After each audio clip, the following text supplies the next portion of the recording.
strādāt, trenēties, un tā kā mūsdienās pārsvarā viss sunu apmācība notiek bez pozitīvās apmācības metodas pamata, kas sagādā prieku gan sunim, gan saimniekam, ļoti augsteni kontaktu ikdienā.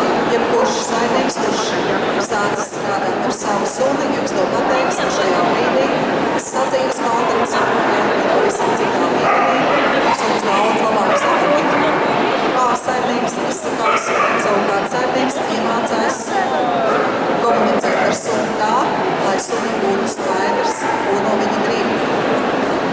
Kad mēs pirmoreiz paņemam savu pirmo suni un dodamies uz skolu, instruktori strādā pārsvarā ar cilvēkiem, jo tā ir lielākā problēma, ka suns vienkārši nesaprot, ko no viņa grib.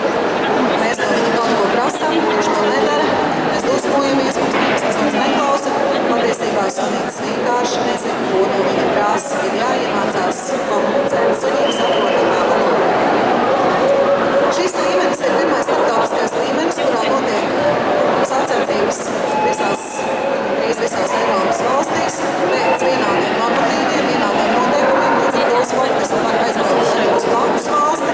Mēs šodien redzēsim sportistus gan no Krievijas, gan no Lietuvas.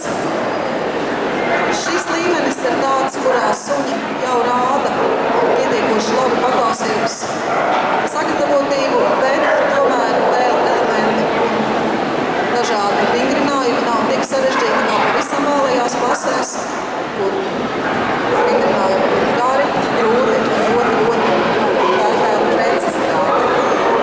Bokdence vispār ir sports, kurā tiek vērtēts pāris, gan cilvēks, gan suns. Arī Kendleram ir ļoti daudz uzdevumu, viņš gadījums tomēr palīdzēt. Par to tiks noņemta atzīme. Sunim ir jāklausās, jākontaktējās, jābūt ļoti uzmanīgam, bet arī saimniekam ir jābūt tikpat uzmanīgam, tikpat koncentrētam. Pirmais vingrinājums ir galā, ļoti garās 2 minūtes ir pagājušas.